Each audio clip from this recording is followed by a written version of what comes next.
Hello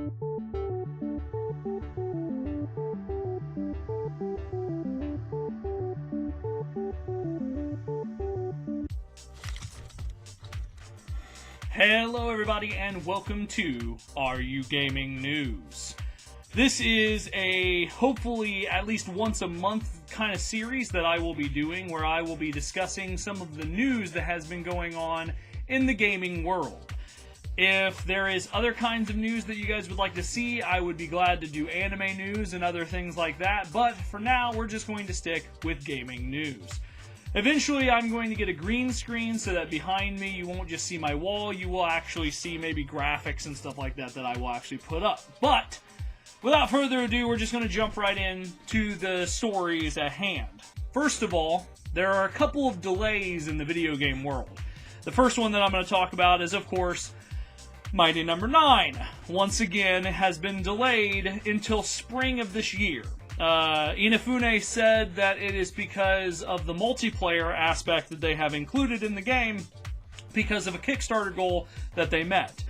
As you guys know, the game the game pulled in over $3 million in their Kickstarter, and it was very easily kickstarted because of the fact that it was made by the same person who made Mega Man, and it's a spiritual successor to Mega Man.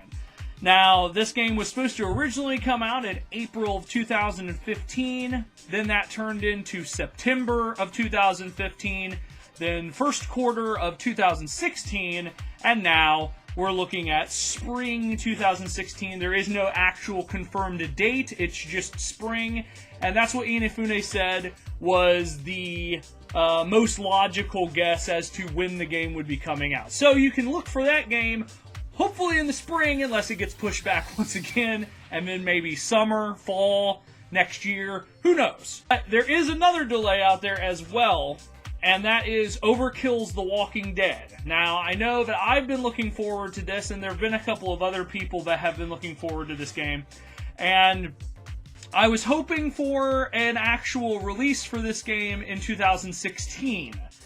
Well, if I'm saying that, then that means that we're not getting it in 2016. In fact, we're not getting it until the latter part of 2017 now. That's right, over a year from the release date that we were supposed to get. And so, yeah. Now, there's a reason behind this, and the reason behind it isn't polish. It isn't the inclusion of some sort of new game mode or anything like that. It's actually a business decision, so there's not really much that we could have done as people just waiting for the game, because of the fact that the people who are making the game, Starbreeze, actually got bought by, or not bought, but Smilegate. Smilegate is a company that makes a game called Crossfire in Asia, and it's basically kind of like a knockoff Counter-Strike game. But what it is they put $40 million into Starbreeze, and now they're kind of a majority shareholder of them. And so now they've steered the direction away from Overkill's The Walking Dead game, and now, for some reason, instead of going after that game, which a lot of people are looking forward to, they're going to have Starbreeze focus on making the Crossfire westernized version, which doesn't make a whole lot of sense to me, because we already have Counter-Strike. Why would we want the knockoff of Counter-Strike to go along with that?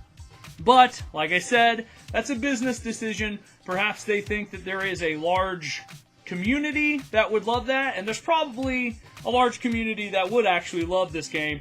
But at the same time, I'm not really looking forward to that. I was more looking forward to The Walking Dead. Instead of having to play Survival Instinct, we would actually have a good first-person shooter based around the Walking Dead franchise. Maybe that's just me, but, you know, I would have rather seen them actually focus on that and then maybe doing a westernized version of Crossfire after. But, like I said, business decision. I'm not part of that business, so therefore can't really do anything about that. So the next story is going to be something that is a little recent, which is the NAF World, or the Five Nights at Freddy's World game. And if you guys have noticed, it came out on Steam. I believe on January the 22nd it came out. Now, if you go on Steam right now, you'll find that you can't actually get the game. And there's a reason behind that. Scott Cawthon, the guy who created Five Nights at Freddy's, he said that even though there was positive reviews on Steam, that he was not very happy with the game. And not a lot of fans were either. The game lacked menus, a way to check stats, and since it's an RPG, checking your stats is kind of a big thing. Now, of course, Scott said that he is going to re-release NAF World, but it is going to be a free game, and it's going to be coming out on GameJolt instead of Steam. So, instead of having to pay the $9.99 that it was, we're now going to get the game for free, which I can't really say is a bad thing because free is always a good price. However, I'm not really too sure how they're dealing with the refunds for the people who bought FNAF World. So, I have a feeling that they are dealing with that because I'm having a feeling that people would get kind of angry that they can no longer play a game that they paid for. And I would imagine that Steam is giving them refunds, but I haven't actually read into that. I've only read the story where Scott has pulled the game from Steam. So hopefully those refunds aren't going to cause another news story that I will have to report on later, but this should probably prove to Scott and other people out there that maybe you shouldn't push your release date so much. Now I know Scott has always done that. Like, every time he says that there's going to be a Five Nights at Freddy's game, it's always come out months ahead of time. So maybe this time, in the next, the next iteration of whatever game he makes, he'll follow some sort of release schedule and polish it up a little bit before it comes out. There's a new MMO. If you guys don't know anything about it, it's called Blade and Soul. This game was developed by NCSoft, and it is actually a game that has been out in Korea and China since 2012. The Blade and Soul franchise has been on some Sega, I believe it was on the Sega Dreamcast, and it might have been on other systems as well, and it was kind of like a open world RPG. Well, the MMO version of that, which is also called Blade and Soul, was released in the United States in 2016. So we're about 4 years behind, but with the new servers and everything, we don't have to worry about catching up with people from Korea and China and stuff like that as well. But the game has gotten over 1 million players in the first couple days that the game came out. So there have been a lot of people looking forward to this game, obviously. I actually have it downloaded, but I haven't had enough time to really get into it. And MMOs are really, really time extensive, and I don't have a whole lot of time to get into MMOs like I used to. So hopefully I'll be able to get into it and play a little bit in my off time, but I'm probably not going to be able to focus on it that much just because of the fact that it's a big MMO and there's a lot of time that has to be sunk into it. But NCSoft has said that they are going to continue to work to give all of the players out there the experience that they should have, and that they are going to continue to improve upon that experience. Now, it is a free-to-play game, and it does have microtransactions, but I don't know too much about their microtransaction ideal. So I'm not too sure if that's a good microtransaction, where it's just custom, like clothing items and stuff like that, or if you can actually buy like big weapons and actually start to like be a pay-to-win kind of game. But apparently, from the response of the people who like the game, it's not the case. So I'll be looking into this game, and hopefully I'll be able to play a little bit into it as well. You guys may or may not know, but there is a new Dead or Alive Extreme Beach Volleyball game coming out, Xtreme III. And it's not coming out in the United States. And the reason why it's not coming out in the United States is because of social justice warriors. The people on Tumblr who constantly try to tell you exactly what you should and shouldn't like, and whether or not things should be released based on things that they are insulted by. Now, I don't really want to get into it too much. I know I'm going to, but I don't really want to anger a lot of people. So, what I'm going to say now is that if you are a social justice warrior, or if you side with them a lot, you should probably click away from the video right now. You can give me a dislike, I don't care, because of the fact that this is my opinion, and this is kind of like an opinion piece, okay? So I'll give you a couple of seconds and let you do that. Alright, anybody who has stuck around is now going to get what my opinion to this whole thing is. So Xtreme III is not coming out in the United States. It's going to be coming out in Asia. It's going to be coming out, I believe, in Europe. But you can actually buy the game and import it from PlayAsia.com. Now, they kind of attacked PlayAsia because they want them to take it down from their option of you being able to buy it from overseas, which is yet another way that they're trying to censor you from being able to buy something. Now, I know that this game is kind of stupid. There's not a whole lot of a point behind the game. It is basically a fan service game. There's lots of boobs, there's lots of asses, and they're all jiggling all over the place. All the girls are giggling and running around in circles and doing stuff that, you know, normally you would think about in some sort of wild fantasy.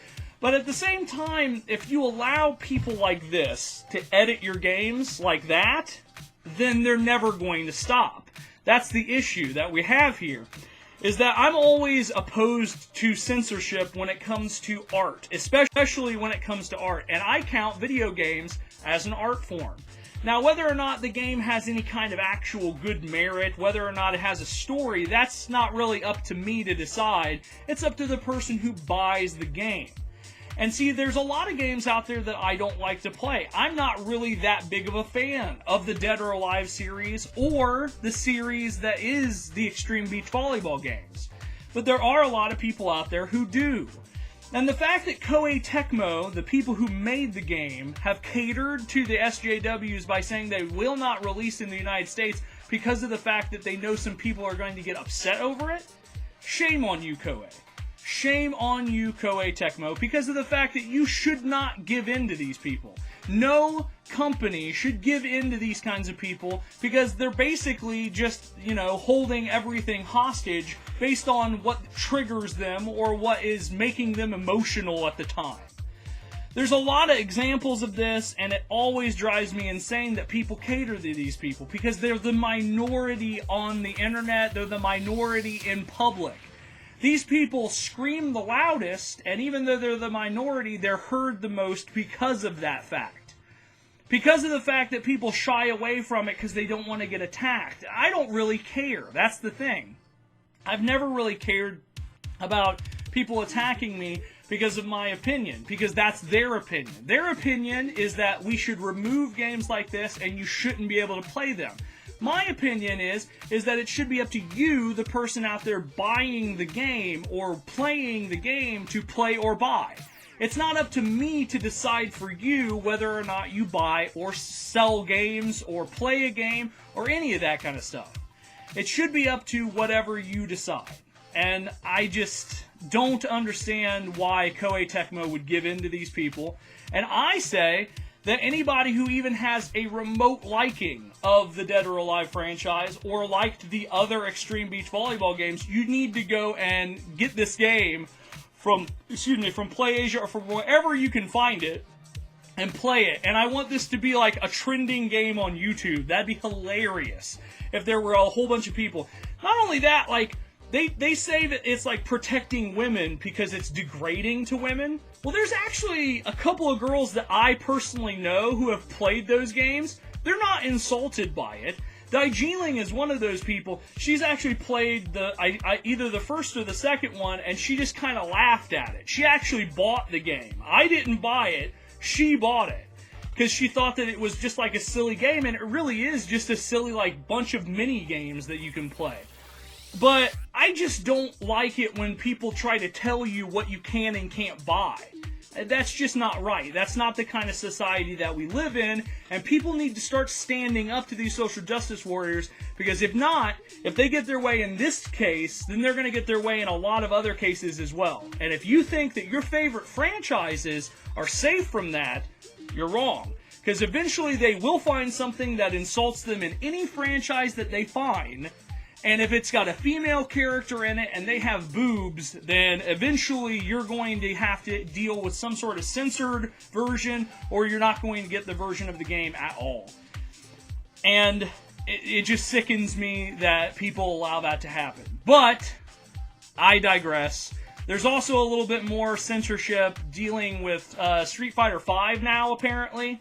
There's a character I believe called Mika, and she's a wrestler character. I'm not really into fighting games, but apparently they've edited out her, like, she slaps her ass at the end of a match when she wins or something, and they've edited that out to the point where, like, the camera, like, swings over and you don't see it. It's just like an awkward pan, and you hear the slap, but you don't get to see it anymore. And it's really strange that Capcom would do that, because, I mean, I never expected Capcom to do that, but whatever. It's just another case of the SJWs getting in there and trying to tear everything apart that they don't like.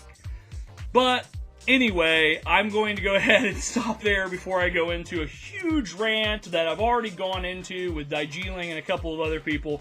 But we're going to go ahead and end the first episode of AreYouGaming News here. So thank you guys very much for watching. Remember to hit that like button, comment, and of course subscribe.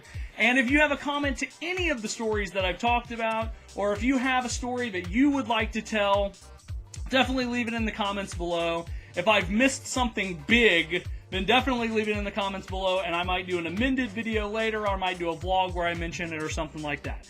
But I want to thank you guys very much for joining me. Are you gaming? Well, you should be. So get out there, guys, and I'll see you in another video. Bye! How did I know that this was going to be the otaku? By the by, might you be familiar with the...